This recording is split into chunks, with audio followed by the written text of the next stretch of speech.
ನಮಸ್ತೆ ವೀಕ್ಷಕರೇ, news 18 digital ಕಾಂಟೆಂಟ್ಗೆ ಸ್ವಾಗತ. ನಾನು ಅರುಣ್ ಹುಗಾರ್. ವೀಕ್ಷಕರೇ, ಈ ಬಾರಿಯ ಪಂಚರಾಜ್ಯ ಚುನಾವಣೆಗಳ ಫಲಿತಾಂಶ ಏನೆಲ್ಲ ಆಯಿತು ಅನ್ನುವಂಥದ್ದು ನಿಮಗೆಲ್ಲ ಗೊತ್ತಿರುವಂತಹ ವಿಚಾರ. ಅದರಲ್ಲಿ 2 ರಾಜ್ಯಗಳಲ್ಲಂತೂ ಯಾರು ಊಹೆ ಮಾಡದಿರುವಂತಹ ರೀತಿಯಲ್ಲಿ ಈ ಬಾರಿಯ ರಿಸಲ್ಟ್ ಬಂದಿರುವಂಥದ್ದು. ಒಂದು ತಮಿಳುನಾಡು, ಮತ್ತೊಂದು ಪಶ್ಚಿಮ ಬಂಗಾಳದಲ್ಲಿ ಮೊಟ್ಟ ಮೊದಲ ಬಾರಿಗೆ ಬಿಜೆಪಿ ತನ್ನ ಆಡಳಿತವನ್ನ ಶುರು ಮಾಡಿದೆ. ಬಿಜೆಪಿಯ ಸುವೆಂದು ಅಧಿಕಾರಿ ಮುಖ್ಯಮಂತ್ರಿಯಾಗಿ ರಾಜ್ಯದ ಆಡಳಿತದ ಚುಕ್ಕಾಣಿಯನ್ನ ಹಿಡಿದುಕೊಂಡಿದ್ದಾರೆ. ಪಶ್ಚಿಮ ಬಂಗಾಳದ ಇತಿಹಾಸದಲ್ಲಿ ಹಲವು ವರ್ಷಗಳ ಕಾಲ, ಅಂದ್ರೆ ಹಲವು ದಶಕಗಳ ಕಾಲ ಕಮ್ಯುನಿಸ್ಟ್ ಪಕ್ಷಗಳ ಹಿಡಿತದಲ್ಲಿದ್ದಂತಹ ಪಶ್ಚಿಮ ಬಂಗಾಳ, ಅದಾದ ನಂತರದಲ್ಲಿ ಮಮತಾ ಬ್ಯಾನರ್ಜಿ ಅವರ ಆಡಳಿತಕ್ಕೆ 15 ವರ್ಷಗಳ ಕಾಲ ಒಳಪಟ್ಟಿತ್ತು ಪಶ್ಚಿಮ ಬಂಗಾಳ. ಸೊ ಇದನ್ನೆಲ್ಲವನ್ನ ಮೀರಿ ಬಿಜೆಪಿ ಆಡಳಿತವನ್ನ ಹಿಡಿಯುವಲ್ಲಿ ಈಗ ಯಶಸ್ವಿಯಾಗಿದೆ. ಸೊ ಪ್ರಮಾಣ ವಚನ ಎಲ್ಲವೂ ಕೂಡ ನಡೆದು ಹೋಯಿತು. ಆದ್ರೆ ಈಗ ಚರ್ಚೆ ಆಗ್ತಾ ಇರುವಂತಹ ವಿಚಾರ ಏನಪ್ಪಾ ಅಂದ್ರೆ, ಸುವೆಂದು ಅಧಿಕಾರಿ ಪಶ್ಚಿಮ ಬಂಗಾಳದ ಮುಖ್ಯಮಂತ್ರಿ, ನೂತನ ಮುಖ್ಯಮಂತ್ರಿಯವರು ಈ ಮೊದಲಿಗೆ ಪ್ರಚಾರದ ಸಂದರ್ಭದಲ್ಲಿ ಕೊಟ್ಟಿದ್ದಂತಹ ವಾಗ್ದಾನಗಳು, ಭರವಸೆಗಳು, ಅದನ್ನ ಯಾವ ರೀತಿಯಾಗಿ ಈಡೇರಿಸ್ತಾರೆ ಅನ್ನೋದು ಈಗ ದೊಡ್ಡ ಸವಾಲಾಗಿರೋದು. ಅದರಲ್ಲಿ ಪ್ರಮುಖವಾಗಿ ಅವರ ಚುನಾವಣಾ ಪ್ರಣಾಳಿಕೆಯಲ್ಲಿದ್ದಂಥದ್ದು ದೇಶದ ಭದ್ರತೆ, ಅಂದ್ರೆ ರಾಜ್ಯದ ಭದ್ರತೆ ವಿಚಾರ. ಬಾಂಗ್ಲಾದೇಶದಿಂದ ಪಶ್ಚಿಮ ಬಂಗಾಳದ ಮೂಲಕವಾಗಿ ದೇಶದ ನಾನಾ ಭಾಗಗಳಿಗೆ ಬಾಂಗ್ಲಾ ದೇಶದ ಪ್ರಜೆಗಳು ಒಳ ನುಸುಳುವಿಕೆಯನ್ನ ಮಾಡ್ತಾ ಇದ್ರು ಅನ್ನುವಂತಹ ವಿಚಾರ. ಸೊ ಅದರಲ್ಲಿ ಬಹುತೇಕ ಪ್ರಮಾಣದಲ್ಲಿ ಬಾಂಗ್ಲಾ ನುಸುಳುಕೋರರು ಪಶ್ಚಿಮ ಬಂಗಾಳದಲ್ಲೇ ತಮ್ಮ ಜೀವನವನ್ನ ನಡೆಸ್ತಾ ಇದ್ರು. SIR ಯಾವಾಗ ಆಯಿತು ಆಗ 90 ಲಕ್ಷ ಓಟ್ಗಳನ್ನ ತೆಗೆದುಹಾಕಲಾಯಿತು ಚುನಾವಣಾ ಪರಿಷ್ಕೃತದಲ್ಲಿ, ಆ ಒಂದು ಪಟ್ಟಿಯಲ್ಲಿ.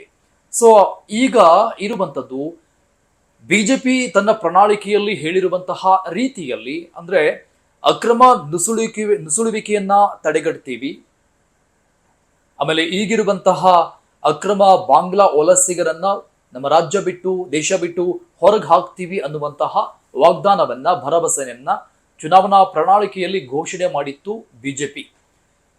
ಈಗ ಮೊದಲ ಸಚಿವ ಸಂಪುಟ ಸಭೆ ನಡೆಸಿದ್ದಾರೆ ಸುವೆಂದು ಅಧಿಕಾರಿ. ಅಧಿಕಾರವನ್ನ ಸ್ವೀಕಾರ ಮಾಡಿದ ನಂತರದಲ್ಲಿ ಮೊಟ್ಟ ಮೊದಲಿಗೆ ನಡೆದಂತಹ ಸಚಿವ ಸಂಪುಟ ಸಭೆಯಲ್ಲಿ ಒಂದು ಮಹತ್ವವಾದಂತಹ ನಿರ್ಧಾರವನ್ನ ತೆಗೆದುಕೊಳ್ಳಲಾಗಿದೆ. ಏನಪ್ಪಾ ಅಂದ್ರೆ, 45 ದಿನಗಳ ಒಳಗಾಗಿ, ಕೇವಲ 1.5 ತಿಂಗಳು, 45 ದಿನಗಳ ಒಳಗಾಗಿ BSFಗೆ, ಬಾರ್ಡರ್ ಸೆಕ್ಯೂರಿಟಿ ಫೋರ್ಸ್ಗೆ, ಪಶ್ಚಿಮ ಬಂಗಾಳದ ಏನ್ ಬಾರ್ಡರ್ ಇದೆ, ಗಡಿ ಇದೆ, ಆ ಗಡಿಯಲ್ಲಿ ಭೂಮಿಯನ್ನ ಹಸ್ತಾಂತರ ಮಾಡುವಂತಹ ಪ್ರಕ್ರಿಯೆಯನ್ನ ನಾವು ಮಾಡ್ತೀವಿ. 45 ದಿನಗಳ ಒಳಗೆ BSFಗೆ ಬೇಲಿಯನ್ನ ಹಾಕೋದಕ್ಕಾಗಿ ಭೂಮಿಯನ್ನ ಕೊಡುವಂತಹ ಪ್ರಕ್ರಿಯೆಗೆ ನಾವು ಮುಂದಾಗ್ತೀವಿ ಅಂತ ಮೊದಲು ನಡೆದಂತಹ ಸಚಿವ ಸಂಪುಟ ಸಭೆಯಲ್ಲಿ ಈ ನಿರ್ಧಾರವನ್ನ ಸುವೆಂದು ಅಧಿಕಾರಿಯವರ ಸರ್ಕಾರ ತೆಗೆದುಕೊಂಡಿದೆ, ಬಿಜೆಪಿ ಸರ್ಕಾರ ತೆಗೆದುಕೊಂಡಿದೆ.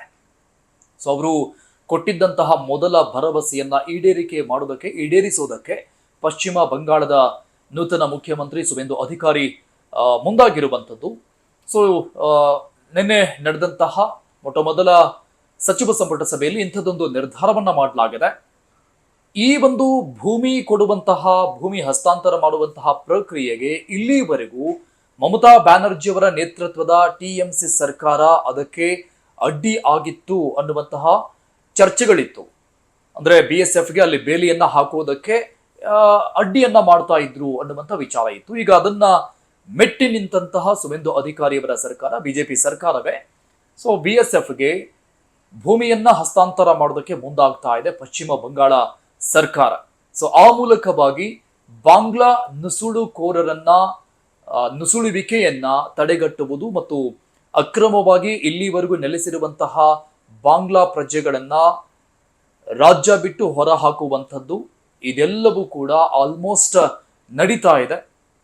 45 ದಿನಗಳ ಒಳಗಾಗಿ BSFಗೆ ಪಶ್ಚಿಮ ಬಂಗಾಳದಲ್ಲಿ ಭೂಮಿ ಹಸ್ತಾಂತರ ಮಾಡುವಂತಹ ಪ್ರಕ್ರಿಯೆ ಮುಂದುವರಿತಾ ಇದೆ. ಇದಕ್ಕೆ ಮೊದಲ ಸಚಿವ ಸಂಪುಟ ಸಭೆಯಲ್ಲಿ ಎಲ್ಲ ರೀತಿಯಾದಂತಹ ಅಧಿಕೃತ ಅನುಮತಿಯನ್ನು ಕೂಡ ಮುಖ್ಯಮಂತ್ರಿ ಸುವೆಂದು ಅಧಿಕಾರಿ ಕೊಟ್ಟಾಗಿದೆ. ನಿರ್ಭೀತ, ನಿಷ್ಪಕ್ಷಪಾತ, ವಿಶ್ವಾಸಾರ್ಹ ಸುದ್ದಿಗಳಿಗೆ ಮತ್ತೊಂದು ಹೆಸರಾಗಿರುವ ನ್ಯೂಸ್ 18 ಕನ್ನಡ ಈಗ ಆಪ್ನಲ್ಲೂ ಲಭ್ಯವಿದೆ. ದಯವಿಟ್ಟು ಇಲ್ಲಿರುವ QR ಕೋಡ್ ಸ್ಕ್ಯಾನ್ ಮಾಡಿಕೊಂಡು ಆಪ್ ಡೌನ್ಲೋಡ್ ಮಾಡೋದನ್ನ ಮರಿಬೇಡಿ. ನಿಮ್ಮ ಬೆಂಬಲ ಹೀಗೆ ಸದಾ ನಮ್ಮೊಂದಿಗಿರಲಿ. ಧನ್ಯವಾದ.